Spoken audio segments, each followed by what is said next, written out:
নমস্কার নমস্কার নমস্কার নমস্কার নমস্কার নমস্কার নমস্কার নমস্কার আপনাদের সবাইকে সবাইকে সবাইকে নমস্কার জানাচ্ছে আপনাদের সৌমিত্র বসু। সবাইকে অজস্র শুভ কামনা জানাচ্ছে, সবাইকে স্বাগত জানাচ্ছে আজকের এই শরণাগত অনুষ্ঠানে এবং সবাইকে শুভ সকাল জানাচ্ছে। শুভ হোক, শুভ হোক, শুভ হোক, সকলের শুভ হোক, সকলের ভালো হোক, মঙ্গল হোক, কল্যাণ হোক, কল্যাণ হোক, কল্যাণ হোক, কল্যাণ হোক। একটা গান থেকে একটু বলি। আপনারা সবাই শুনেছেন, খুব বিখ্যাত গান। আমি গাইতে পারবো না, আমি ছড়া করেই বলছি। পেটকাঠি চাঁদিয়াল মোমবাতি বজ্ঞা, আকাশে ঘুড়ির ঝাঁক, মাটিতে অবজ্ঞা। হ্যাঁ, কবির সুমনের গাওয়া গান। তো আজকে সেই পেটকাঠি চাঁদিয়াল মোমবাতি বজ্ঞার দিন, আজকে বিশ্বকর্মা পুজো। বুড়ো হয়ে গেলাম জানেন। ছোটবেলায় কি হুটোপুটি করতুম বিশ্বকর্মা পুজোয়। ভোরবেলা ছাদে চলে যেতাম, আর তারপরে দুপুরবেলা টাটা রোদ্দুর যখন সারা গা পুড়ে গেছে, মুখ টুক কালো হয়ে গেছে, মুখ চোখ হিংস্র হয়ে গেছে, আমার কতগুলো ঘুড়ি কেটেছে, আমি কতগুলো ঘুড়ি কেটেছি তার হিসেব করতে গিয়ে জোর করে মা ঠ্যাঙাতে ঠ্যাঙাতে নিচে নামিয়ে আনছে। সেই বিশ্বকর্মা পুজো এখন আমি সকালবেলা বসে বসে শরণাগত করছি। তো আজকের যে অনুষ্ঠান শরণাগত, তাতে প্রথমে পুরাণ চিরন্তনে আর কি বা থাকতে পারে বিশ্বকর্মা পুজো ছাড়া।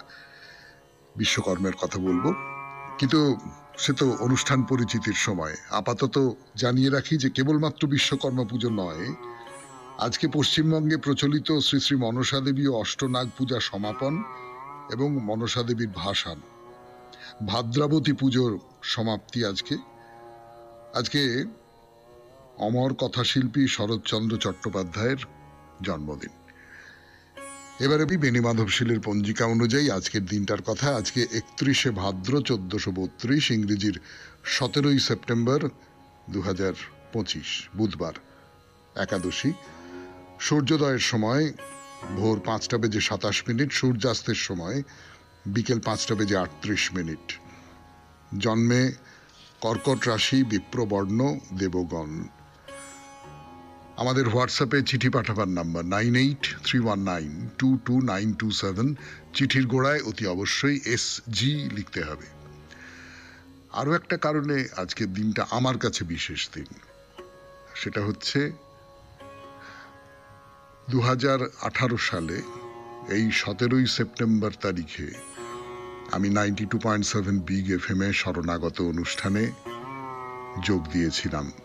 আমার প্রথম অনুষ্ঠান এইখানেই, এই তারিখেই রেকর্ড করা হয়েছিল।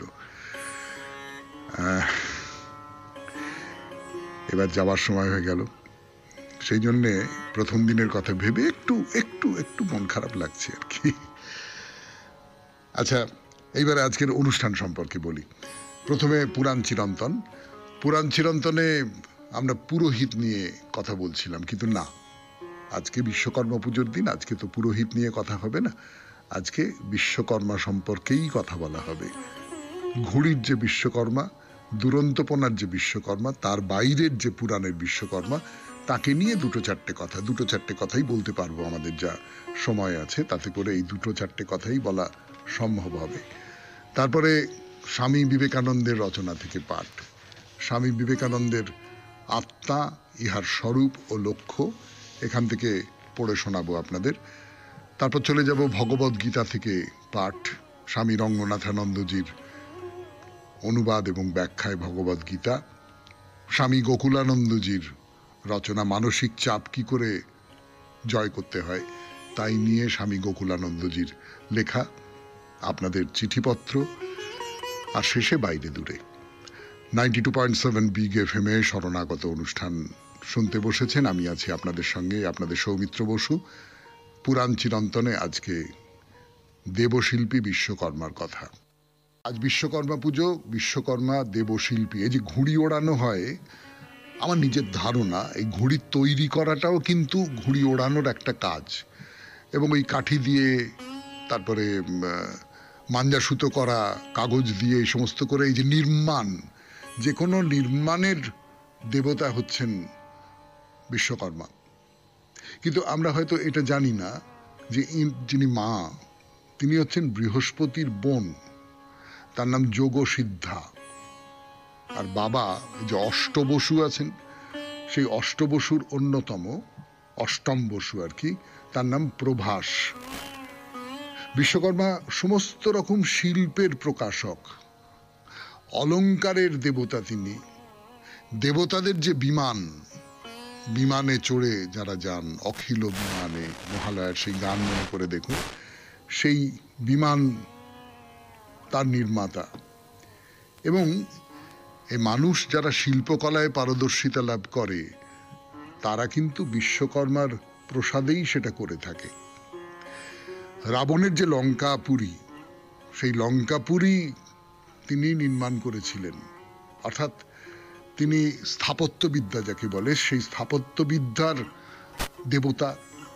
এবং এই যে 64 কলা, এই 64 কলার দেবতা হচ্ছেন বিশ্বকর্মা।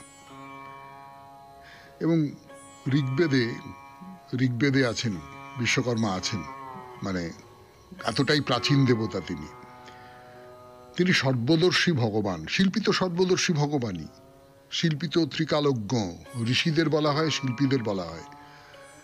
তো বিশ্বকর্মার চোখ, মুখমণ্ডল, বাহু ও দুটি পা সর্বদিক ব্যাপ্ত করে আছে। এই কথাটা কেন বলা হচ্ছে? আমার নিজের বিবেচনা, আমার নিজের কাণ্ডজ্ঞান বলছে যে সমস্ত কিছুর মধ্যে নির্মাণ আছে। সেই নির্মাণ ঈশ্বরের নির্মাণ হতে পারে, সেই নির্মাণ প্রকৃতির নির্মাণ হতে পারে, সেই নির্মাণ মানুষের নির্মাণ হতে পারে, সেই নির্মাণ যে কোনো জীবজন্তুর নির্মাণ হতে পারে। কাজেই তিনি সর্বত্র ব্যাপ্ত হয়ে আছেন। একেবারে সৃষ্টি শক্তির যে রূপ, সেই রূপের অধিপতি হচ্ছেন বিশ্বকর্মা। তো কোনো কোনো পুরাণে বলছে যে এই বিশ্বকর্মা, ইনি বৈদিক ত্বষ্টা দেবতার কর্মশক্তিও আত্মসাৎ করেছিলেন, সেই জন্যে তাকে ত্বষ্টাও বলা হয়। শুনছেন বিশ্বকর্মার কথা 92.7 বিগ এফএম-এ শরণাগত অনুষ্ঠানে। আরো কথা বলবার জন্য ফিরে আসছি গানের পর। বিশ্বকর্মা দেবশিল্পী, তিনি কিন্তু দেবতাদের অস্ত্রশস্ত্রও তৈরি করতে পারেন। দেবতাদের যে আগ্নেয়াস্ত্র, নানান রকমের অস্ত্র যা অগ্নি উদ্গীরণ করে, তো সেগুলো সমস্ত এর তৈরি। এবং এর সৃষ্টি হচ্ছে স্বর্গ। রামের জন্য সেতুবন্ধ নির্মাণ যখন করা হচ্ছিল, তখন ইনি নল বানরকে সৃষ্টি করেছিলেন। তাই বিশ্বকর্মা, তার মেয়ের নাম হচ্ছে সংজ্ঞা, ইনি সেই সংজ্ঞার সঙ্গে সূর্যের বিয়ে দেন। কিন্তু সূর্যের প্রচন্ড তাপ সংজ্ঞা সহ্য করতে পারেন না। তখন বিশ্বকর্মা সূর্যকে শানযন্ত্রে রেখে তার যে প্রচন্ড তাপ, তার যে প্রচন্ড উজ্জ্বলতা, তার 8 ভাগ কেটে ফেলেন। মানে সূর্যের ওপরেও তার নিয়ন্ত্রণ ছিল, তার দখলদারি ছিল। এবং এই যে কাটা অংশটা পৃথিবীর ওপর পড়ে, তখন সেই যে কাটা অংশটা, সূর্যের যে কাটা অংশটা, সেই কাটা অংশটা দিয়ে বিশ্বকর্মা বিষ্ণুর সুদর্শন চক্র, শিবের ত্রিশূল, কুবেরের অস্ত্র, কার্তিকেয়র শক্তি এবং অন্যান্য দেবতাদের যে অস্ত্রশস্ত্র, সেইগুলো তৈরি করেন। আর আপনারা তো নিশ্চয়ই সকলেই জানেন যে জগন্নাথ ধামের যে জগন্নাথ মূর্তি শ্রীক্ষেত্রে পুরীতে, সেটাও বিশ্বকর্মার তৈরি। বিশ্বকর্মাকে নিয়েই আজকের পুরাণ চিরন্তন শেষ হলো 92.7 বিগ এফএম-এ শরণাগত অনুষ্ঠানে। এবার স্বামী বিবেকানন্দের রচনা থেকে পাঠ, আত্মা ইহার স্বরূপ ও লক্ষ্য। এখন প্রশ্ন, এই আত্মা যদি অনন্ত সর্বব্যাপী হয়, আত্মা যদি সূক্ষ্ম চেতন বস্তু হয়, তবে তাহার পরপর শরীর গ্রহণ করিবার অর্থ কি? তত্ত্বটি এই, আত্মা আসেও না, যায়ও না, জন্মগ্রহণও করে না এবং মরেও না। যাহা সর্বব্যাপী, তাহার জন্মগ্রহণ কিরূপে সম্ভব? আত্মা দেহে বাস করে, এরূপ বলা অর্থহীন নির্বুদ্ধিতা। যাহা অসীম তাহা সীমাবদ্ধ স্থানে থাকিবে কি রূপে? কিন্তু এক ব্যক্তি যখন হাতে একখানি বই লইয়া পড়িতে পড়িতে পাতার পর পাতা উল্টাইয়া অগ্রসর হইতে থাকে, তখন বইয়ের পাতাগুলি পুনঃ পুনঃ স্থান পরিবর্তন করিতে থাকে, কিন্তু পাঠক যথাস্থানেই অবস্থান করে। আত্মার সম্বন্ধেও এই কথা প্রযোজ্য। সমগ্র প্রকৃতি আত্মার নিকট একখানি পুস্তকের মতো। আত্মা যেন উহা পাঠ করিতেছে, এক একটি জীবন যেন সেই পুস্তকের এক একটি পাতা। ওই পাতা পড়া হইয়া গেলে সে পরপর পাতা উল্টাইয়া অগ্রসর হইতে থাকে, যতদিন না ওই পুস্তক পড়া শেষ হয় এবং চরাচর বিশ্বের সমগ্র অভিজ্ঞতা লাভ করিয়া আত্মা পূর্ণ হয়। তথাপি একই কালে এই আত্মা কখনো নড়ে নাই, আসে নাই, যায়ও নাই, শুধু অভিজ্ঞতা সঞ্চয় করিতেছিল। কিন্তু আমাদের নিকট প্রতীয়মান হয় আমরা যেন ঘুরিতেছি। পৃথিবী আবর্তিত হইতেছে, তথাপি আমরা মনে করি পৃথিবীর পরিবর্তে সূর্য ঘুরিতেছে। আমরা জানি ইহা একটি মনের ভুল, ইন্দ্রিয়ের ছলনা মাত্র। আমরা জন্মগ্রহণ করি এবং মরি, আমরা আসি এবং যাই, ইহাও ভ্রান্তি মাত্র। আমরা আসিও না, যাইও না, আমরা জন্মগ্রহণও করি না। কেননা আত্মা কোথায় যাইবে? উহার গমনের কোনো স্থান নাই। এমন কোন স্থান আছে যেখানে আত্মা পূর্ব হইতে বিদ্যমান নাই? শুনলেন স্বামী বিবেকানন্দের রচনা থেকে পাঠ। এবারে ভগবদ গীতার ব্যাখ্যা স্বামী রঙ্গনাথানন্দজি সেই ব্যাখ্যা করছেন 92.7 বিগ এফএম-এ শরণাগত অনুষ্ঠান। এই ব্যাখ্যা করতে করতে রঙ্গনাথানন্দজি যে কত দিকে যাচ্ছেন, কত রকমের সমস্ত উপমা উদাহরণ টেনে আনছেন, কত প্রসঙ্গ টেনে আনছেন। যেমন এই সক্রেটিসের কথা টেনে এনেছেন তিনি, গ্রিক দার্শনিক সক্রেটিস। সক্রেটিসের একটা গভীর অনুভব ছিল, যে অনুভবটা পাশ্চাত্যে আর কারুর ছিল বলে তিনি মনে করেন না। তিনি এই দেহটাকেও এরকম একটা জীর্ণ বস্ত্রের মতো করে দেখেছেন। তো সক্রেটিসকে গ্রিকরা বুঝতে পারেনি। এই রকম একটা জায়গায় আমাদের গত দিনের পাঠ শেষ হয়েছিল, সেইখান থেকে শুরু করি। সক্রেটিসই একমাত্র এই সত্য জেনেছিলেন, তাই গ্রিকেরা ব্যক্তিটিকে বুঝতে পারেনি এবং তারা তার বিরুদ্ধে এই বলে অভিযোগ করলো যে তিনি যুবকদের ভুল পথে নিয়ে যাচ্ছেন। একবার ভেবে দেখো, তদানীন্তন এথেনীয় রাষ্ট্র এমন এক মহাত্মাকে আদালতে যুবকদের বিপথগামী করার দোষে অভিযুক্ত করে বিষ পান করিয়ে প্রাণদণ্ডে দণ্ডিত করল। কি নিদারুণ বিয়োগান্তক পরিস্থিতি! দেশের সুন্দরতম নাগরিক হলেন জনগণের বিচারের পাত্র, কারণ তাদের কাছে মানব ব্যক্তিত্বের এই উচ্চতর আধ্যাত্মিক মাত্রাটি বোধগম্য হয়নি। তারা আর অন্য সব কিছুই বুঝেছিল। গ্রিস বা অন্য ইউরোপীয় দেশে বা আমেরিকায় বলতাম, মনে করো সক্রেটিস ভারতে থাকতেন, তবে কি প্রতিক্রিয়া হতো? ভারতের জনগণ তাকে বুঝতে পারত এবং হত্যা করার পরিবর্তে মহান ঋষির মর্যাদা দিত। কিন্তু গ্রিক কৃষ্টিতে মানব ব্যক্তিত্বের এই আধ্যাত্মিক মাত্রাটি কখনোই বোধগম্য হয়নি। তারা বোঝে না এমন কিছু যিনি প্রচার করবেন তিনি তাদের কাছে দণ্ডনীয় বা বধযোগ্য। প্রভু যিশুর ক্ষেত্রেও একই রকম ঘটনা ঘটেছিল। তিনি যা বলতেন দেশের যাজক সম্প্রদায় তা বুঝতে পারেনি, তাই তাকে শয়তানের দূত বলে দোষী সাব্যস্ত করে ক্রুশবিদ্ধ করা হয়।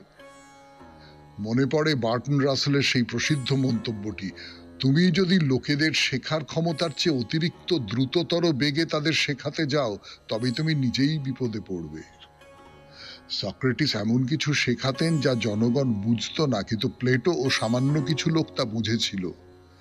গণতান্ত্রিক অ্যাথেন্সের উন্মত্ত জনতা সক্রেটিসকে হত্যা করল, তাই প্লেটো গণতন্ত্রকে ঘৃণা করতেন। বর্তমান ভারতেও আমরা গণতান্ত্রিক আহ্বানের সামনাসামনি হচ্ছি। যদি আমরা উদার ও গভীর বৈদান্তিক ভাবধারার পথে চলি, তবেই দেশে আমরা এক প্রগতিশীল মানব সমাজ গড়ে তুলতে সক্ষম হব। যদি বেদান্তের উদার ভাবধারার দ্বারা আমাদের চরিত্র প্রভাবিত না হয়, তবে আমাদের গণতন্ত্র হয়ে উঠবে একরকম উচ্ছৃঙ্খল গুন্ডা রাজতন্ত্র। এমনকি যখন উন্মত্ত জনতা সব রকম আইন কানুন ভেঙে বিমানবন্দরে তাদের প্রিয় নেতাকে স্বাগত জানাতে দলবদ্ধভাবে ঢুকে পড়ে, বা যখন কোনো রাজনীতিক দল সহিংস প্রথায় জোর করে জনগণের ওপর ধর্মঘট চাপিয়ে দেয়, তখনই বোঝা যায় আমাদের দেশে রাজনীতির ক্ষেত্রে এখনই এরূপ প্রবণতা দেখা যাচ্ছে।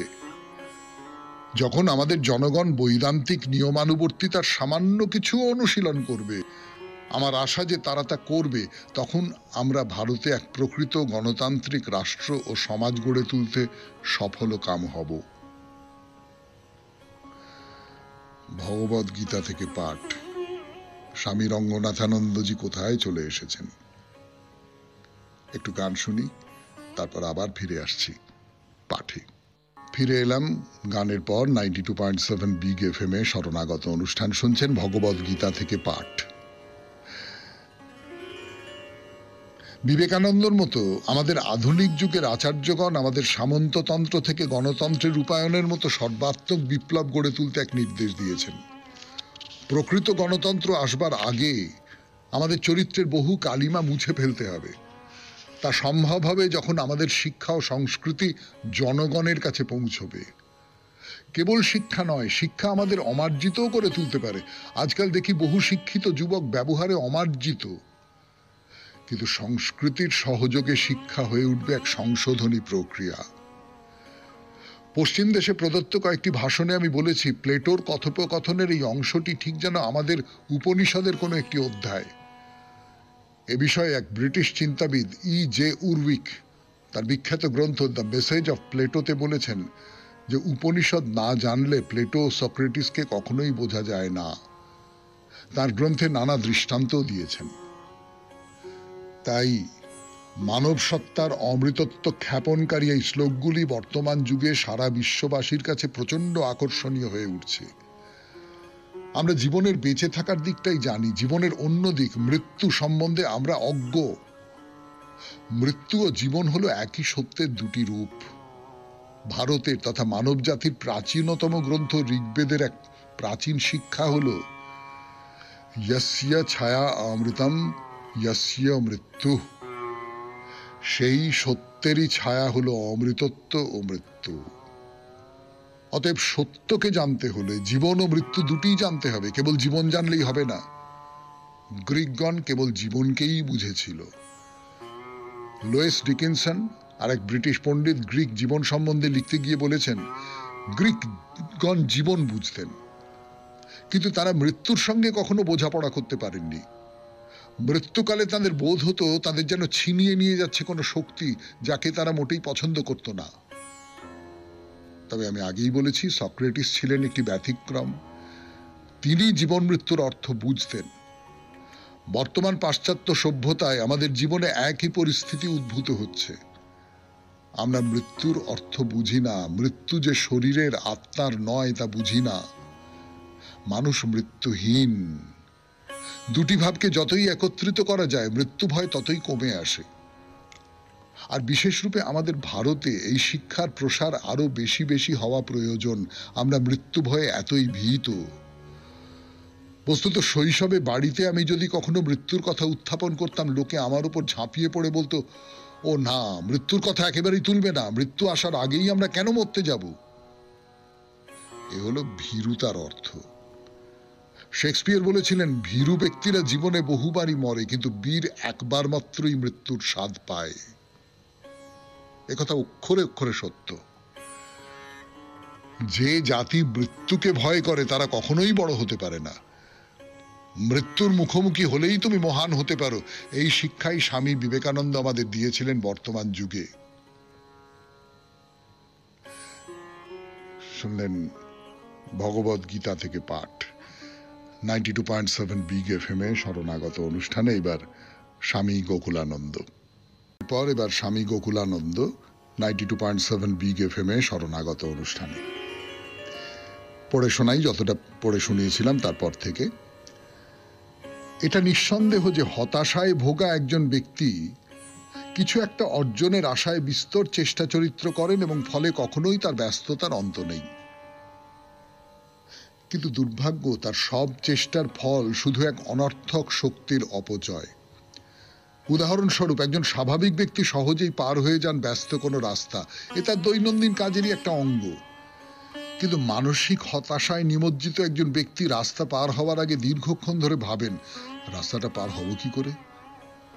অবান্তর নানা চিন্তা এসে মনকে আচ্ছন্ন করবে তার। রাস্তা পার হওয়াটাই তখন সমস্যা হয়ে দাঁড়াবে। কারণটি কি জানেন? শুধু একটি বিষয়ের উপরেই মনকে নিবদ্ধ করার ক্ষমতা ওই ব্যক্তির নেই। চিন্তাকে কর্মে পরিণত করতে যে প্রার্থিত শক্তির প্রয়োজন, সেটির অভাবও তার মধ্যে প্রকট। হতাশা যে সবসময় স্পষ্টভাবে দৃশ্যমান হয় তা নয়। উদাসীনতা, অবসন্নতার পরিবর্তে এক বিক্ষুব্ধ উত্তেজিত অবস্থাও দেখা যেতে পারে, যা আসলে হতাশারই দ্যোতক। এমন এক ব্যক্তিকে দেখে মনে হবে শক্তিতে যেন টগবগ করে ফুটছেন। ব্যাপৃত তিনি নানা রকম কাজে, কিন্তু তার একটি কাজেরও উপযুক্ত পরিসমাপ্তি ঘটবে না। বিপুল শক্তির অস্বাভাবিক তরঙ্গাঘাতের পর প্রায় সবসময়ই এসে হাজির হয় সম্পূর্ণ শক্তিহীন অবস্থা। মানসিক চাপ এমন একজন ব্যক্তিকে কখনোই সুস্থির থাকতে দেয় না, বিশ্রাম নিতে দেয় না। অতিরিক্ত কাজ যেন এক দ্রুত বেগে চলা ছায়াছবি। এতে লাভের লাভও কিছু হয় না, শান্তিও পাওয়া যায় না মনে। হতাশা নৈরাশ্যের কিছু সদার্থক দিকও আছে। তারা যদি সাময়িক হয়, তবে আমরা পেতে পারি ব্যক্তিগত পুষ্টতার সুযোগ। হতাশা থেকে পেতে পারি নিজেকে উন্নত করার সুযোগ। এই কথাটি এখানে মনে করতে পারেন, অশুভের ভিতর থেকেই শুভ আবির্ভূত হয়। এই ব্যর্থতার ক্ষতি আমাদের মনে প্রায়শই হতাশার সঞ্চার করে। এই হতাশাকে যদি ঠিকমতো কাজে লাগানো যায়, অভূতপূর্ব উন্নতির সুযোগ দ্বারে এসে কড়া নাড়বে। শুনলেন স্বামী গোকুলানন্দজির রচনা মানসিক চাপ জয় করার উপায় থেকে খানিকটা অংশ পড়ে শোনালাম। এবারে চিঠিপত্র 92.7 বিগ FM এ শরণাগত অনুষ্ঠানে। তার কারণ আর কিছু নয়, এই চিঠিটা লিখেছে বলছি সুদীপা ঘড়ুই। MA ফার্স্ট ইয়ারে পড়ে, আরামবাগ হুগলিতে থাকে। কোন বিশ্ববিদ্যালয়ে বলেনি অবশ্য, ওখানকার কোনো একটা বিশ্ববিদ্যালয়ের অধীন কোনো কলেজেও হতে পারে। পড়ে শোনাই 92.7 বিগ FM এ শরণাগত অনুষ্ঠানে। সৌমিত্র কাকু আমার প্রণাম নেবেন। সকল শরণাগত বয়োজ্যেষ্ঠ শ্রোতাবৃন্দদের প্রণাম, সমবয়সীদের শুভেচ্ছা এবং ছোটদের ভালোবাসা জানাই। শরণাগত অনুষ্ঠানে প্রথম চিঠি লিখলাম। লেখার মধ্যে কোনো ভুল ত্রুটি থাকলে ছোট মেয়েটিকে মার্জনা করবেন। আরে এটা কি পরীক্ষার উত্তর নাকি? ভুল ত্রুটি কেন থাকবে? ভুল ত্রুটি বলে কিছু নেই। ঘড়ির কাঁটায় 5:30 বাজবো। এই সময় আমি ঘুম থেকে উঠে বেরিয়ে পড়লাম শরতের ছোঁয়া গায়ে লাগানোর উদ্দেশ্যে। হাঁটতে হাঁটতে চোখটা গিয়ে পড়ল ছোটবেলার টিউশনের দিকে। দেখলাম সেখানে কিছু ছেলে মেয়ে কাঁধে ব্যাগ নিয়ে দাঁড়িয়ে আছে। এত সকালে ওদের দেখে প্রথমে একটু অবাকই হলাম, তারপর মনে পড়লো আজ তো শিক্ষক দিবস। ওদের দেখে খুবই ভালো লাগলো। বর্তমানে ইন্টারনেট যুগ থেকে বেরিয়ে এসে শিক্ষকদের খুশি করার জন্য, সম্মান দেওয়ার জন্য পড়ানোর 2-3 ঘন্টা আগে এসে উপস্থিত হয়েছে। শিক্ষকদের প্রতি এত শ্রদ্ধা ভালোবাসা দেখে বড্ড ভালো লাগলো। তারা বর্তমান সমাজের আবহাওয়ায় বড় হয়ে উঠেছে ঠিকই, কিন্তু তার ছোঁয়া তাদের মধ্যে প্রবেশ করতে পারেনি। সমাজ পরিবর্তন হলেও এখনো কিছু সমাজের ভালো দিক রয়ে গেছে, আর এই ভালো দিকগুলি সমাজকে অগ্রগতির দিকে এগিয়ে নিয়ে যাচ্ছে। ওদের দেখে কোথাও মনটা খারাপ হয়ে গেল। ওদের মধ্যে যেন নিজেদের ছোটবেলার প্রতিচ্ছবি দেখতে পেলাম। ঠিক কিছু বছর আগে আমরাও একইভাবে উপস্থিত হয়ে যেতাম।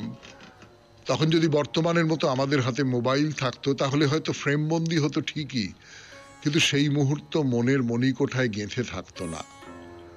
তবে হ্যাঁ, এইসবের জন্য স্যার বকাবকিও করতেন, তখন খুব রাগ হতো।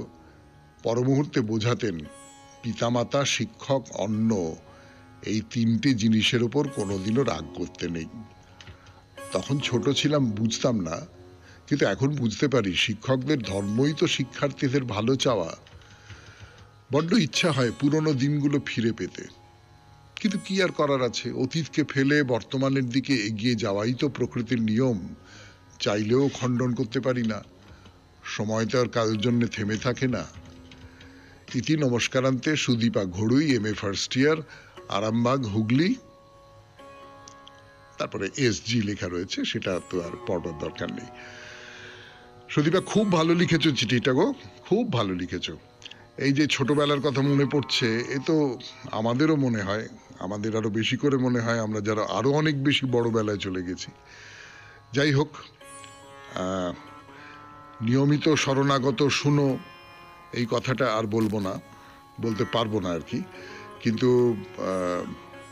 ভালো থেকো, মন দিয়ে লেখাপড়া করো, ভালো রেজাল্ট করতে হবে। কিন্তু বাবা মা শিক্ষকেরা ভালো রেজাল্টে যতটা খুশি হন, অন্য আর কোনো কিছুতে ততটা খুশি হন না। এবারে তাহলে বাইরে দূরে 92.7 বিগ এফএম এ শরণাগত অনুষ্ঠানে 92.7 বিগ এফএম এ শরণাগত অনুষ্ঠান শুনছেন। আমি আছি আপনাদের সঙ্গে, আপনাদের সৌমিত্র বসু। বাইরে দূরে আমরা আছি কোচবিহারের সিদ্ধানাথ শিবের মন্দিরের একেবারে সামনে এসে গেছি। আমরা দেখতে পাচ্ছি সেই মন্দিরটিকে। তো এই সিদ্ধানাথ শিবের মন্দিরটা আসলে একটা পঞ্চরত্ন মন্দির। এই পঞ্চরত্ন মন্দির মধ্যযুগের বাংলায় এইরকম পঞ্চরত্ন মন্দির প্রচুর ছিল, আপনাদের আগে দেখিয়েছি। পঞ্চরত্ন মন্দির মানে রত্ন মানে এক একটা মুকুটের মতো। মুকুট মানে খুব সোজা বাংলা কথায় যাকে বলে টাওয়ার, মানে এক একটা উঁচু মিনার।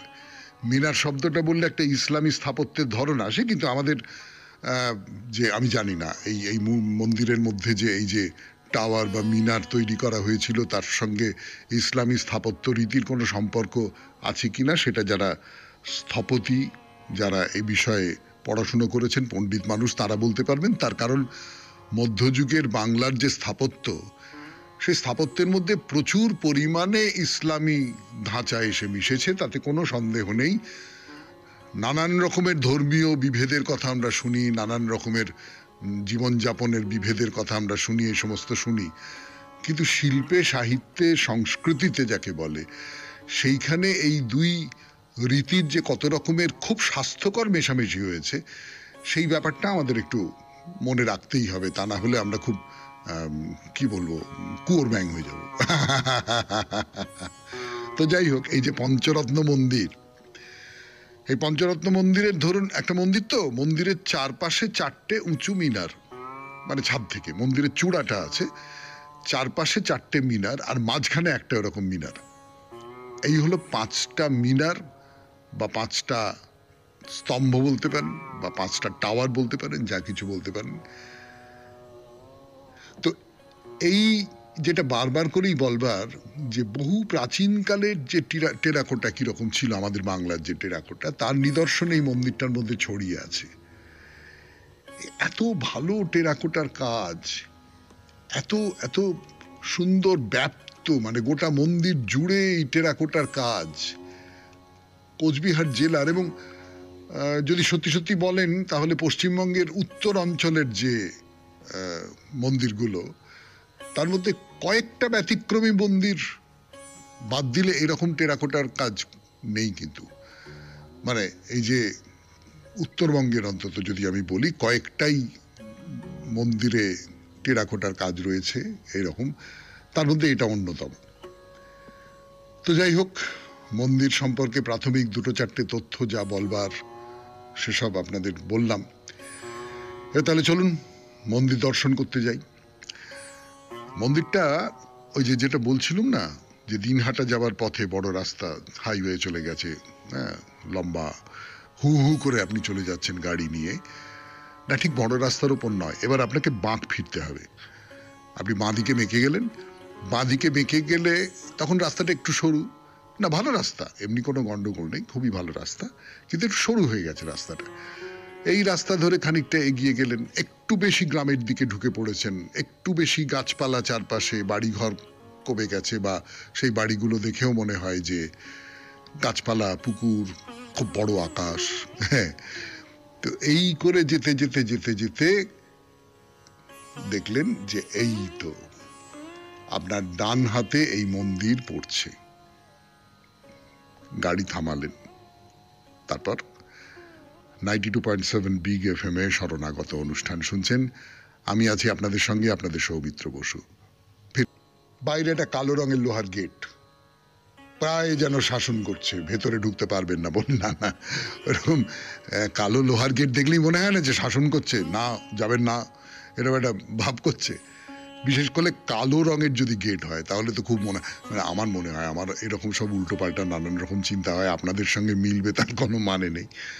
তো যেটা আপনি ভেতরে ঢুকে পড়লেন, হ্যাঁ, সেই কালো গেটের যে বাধা অগ্রাহ্য করে ভেতরে ঢুকে পড়লেন। ভেতরে একটা বেশ বড় জায়গা আছে, মাঠ একটা। হ্যাঁ, মন্দির তো দেখবই, তার আগে জায়গাটা একটু ভালো করে দেখে নি। একটা মাঠ আছে, গাছপালা আছে, এমনিই তো গ্রামের মধ্যে নির্জন জায়গা। তার মধ্যে আমি দেখেছি যে অনেক মন্দির, সব মন্দির নিশ্চয়ই নয়, কিন্তু একটু বাইরের দিকের যে সমস্ত মন্দিরগুলো আছে না, বড় চত্বর নিয়ে একটা মন্দির, মন্দিরটা হয়তো তত বড় কিছু নয়, কিন্তু অনেকখানি জায়গা জুড়ে সেই মন্দিরটা, সেই জায়গার মধ্যে মাঠ আছে, পুকুর আছে, কি এরকম সব আছে। হঠাৎ কিরম মনে হয় একটা নির্জন জায়গায় চলে এলাম। আর এই যে নির্জনে তাকে ডাকতে হয়, কোলাহলের মধ্যে তাকে ডাকতে পারা যায় না, ডাকতে নেই। আপনি যদি তাকে ডাকতে চান তাহলে মনের মধ্যে একটা নির্জনতা খুঁজে নিন। এই যে ভাবনাটা আমাদের সন্ত যারা আছেন তারা বলে গেছেন। তো তো হঠাৎ আপনি একটা নির্জন জায়গায় এসে পৌঁছলেন, খুব সবুজ হয়ে আছে, স্নিগ্ধ হয়ে আছে। মন্দির দেখতে পাচ্ছি দূর থেকে, খুব বড় মন্দির নয়, ছোটই মন্দির, বেশ ছোট মন্দির, টেরাকোটার কাজ, ওরকম যেরকম হয় যে একটু লালচে রঙের পোড়া মাটির যে রং, সেই পোড়া মাটির রঙের যে কাজ, সেই কাজ দেখতে পাচ্ছেন। পাশে একটা গোল ঘর আছে, সেই ঘরটা কিন্তু আধুনিক দেখতে, মানে সেই ঘরটা বোঝাই যায় যে অনেক পরে তৈরি করা হয়েছে। এবং ওই যেরকম হয় না, মানে গোটা 5-6 থামের ওপর একটা ছাদ করে দেওয়া হয়েছে, একটা উঁচু উঠে গেছে ছাদের মতন গোল ঘর একটা, সেইখানে অনেকগুলো চেয়ার পাতা রয়েছে, মানে বোঝাই যাচ্ছে যে আপনি যদি চান তাহলে এখানে একটু বসলেন, একটু জিরিয়ে নিলেন, এরকম একটা ব্যবস্থা আছে। তো জিরিয়ে নেবার কোনো প্রশ্ন ওঠে না, আমাদের তো খামোখা জিরিয়ে নেবার কি আছে। কিন্তু যদি মনে করেন এখানটা একটু বসলেন মন্দিরে ঢুকবার আগে, একটু বড় করে নিঃশ্বাস নিলেন, চারপাশটা দেখলেন, হ্যাঁ, তারপর আবার গোলঘর থেকে নেমে এলাম, এসেইছি যখন তখন একবার দেখে নি। মাটির বুক চিরে পাথরের তৈরি রাস্তা চলে গেছে, চমৎকার, খুব সুন্দর রাস্তা। এবং সেই রাস্তা ধরে একটু এগিয়ে এসে আমরা মন্দিরের সামনে এসে দাঁড়ালাম। ওই যে পোড়া মাটি রঙের মন্দির, সেই মন্দিরে অসামান্য সব সুন্দর সুন্দর টেরাকোটার কাজ। ওই দেখুন, আগেই বলেছি পঞ্চরত্ন মন্দির, এই 4টে মিনার ওপরে উঠে গেছে, আর মাঝখানে একটা মিনার। মিনারগুলোর মাথায় একটা করে জানলা, ছোট্ট ছোট্ট জানলা একটা করে ঘুলঘুলি, ফলে ওখানে যে উঠতে পারা যায় সেটা আন্দাজ করতে পারছি।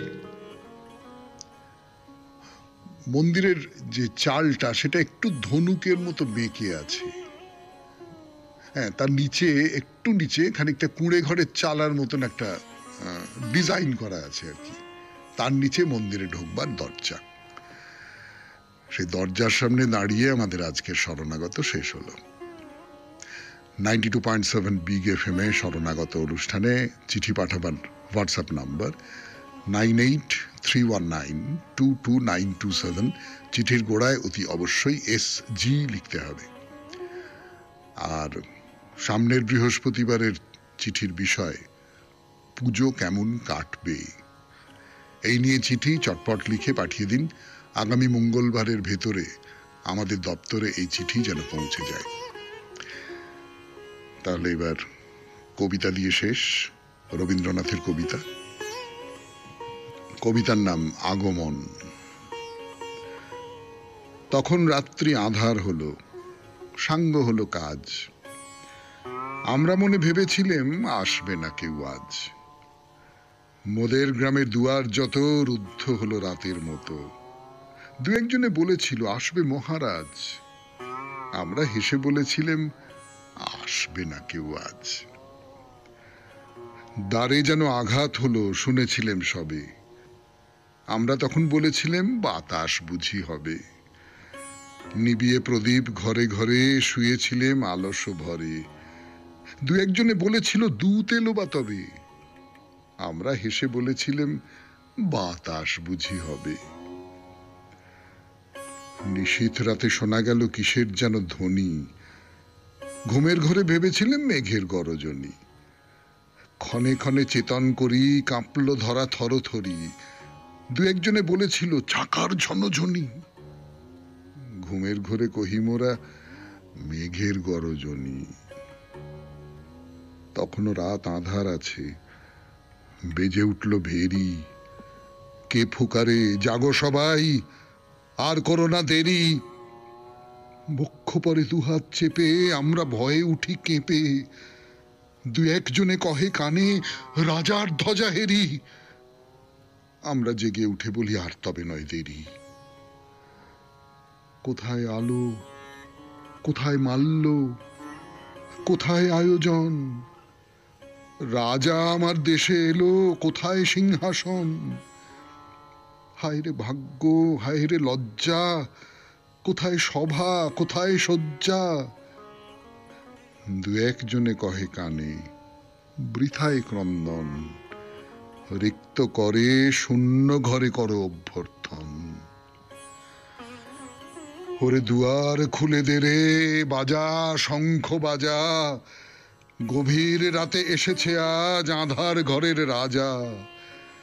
বজ্র ডাকে শূন্যতলে, বিদ্যুতেরই ঝিলিক ঝলে, ছিন্ন শয়ন টেনে এনে আঙিনা তোর সাজা।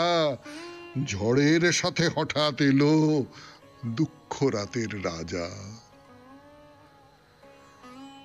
সবাই খুব ভালো থাকবেন, আনন্দে থাকবেন। নমস্কার। নমস্কার নমস্কার নমস্কার নমস্কার নমস্কার নমস্কার নমস্কার নমস্কার। আপনাদের সবাইকে সবাইকে সবাইকে নমস্কার জানাচ্ছে আপনাদের সৌমিত্র বসু।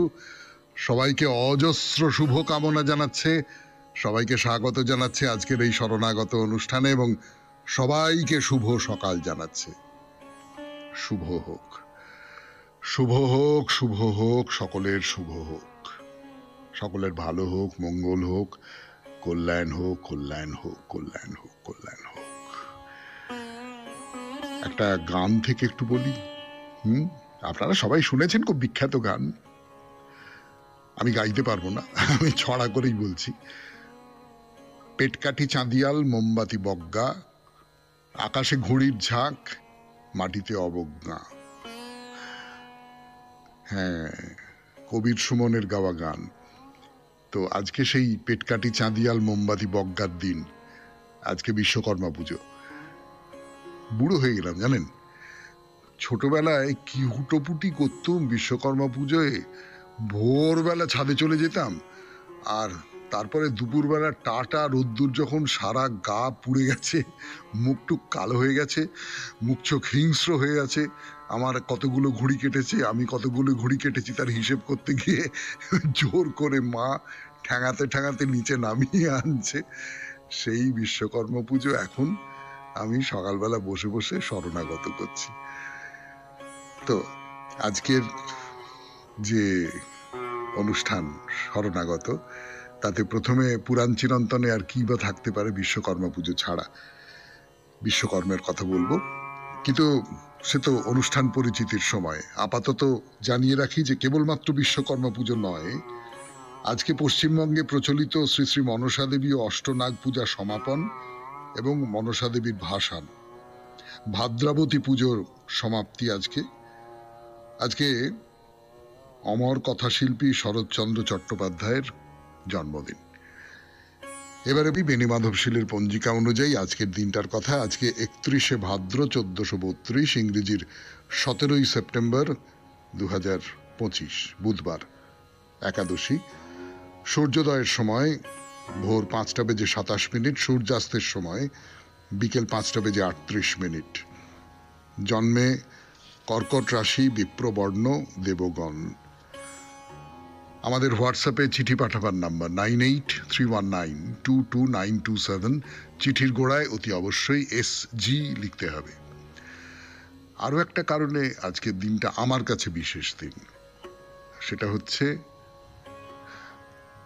2018 সালে এই 17ই সেপ্টেম্বর তারিখে আমি 92.7 বিগ FM এ শরণাগত অনুষ্ঠানে যোগ দিয়েছিলাম।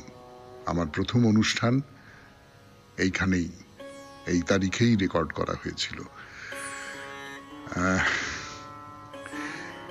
এবার যাওয়ার সময়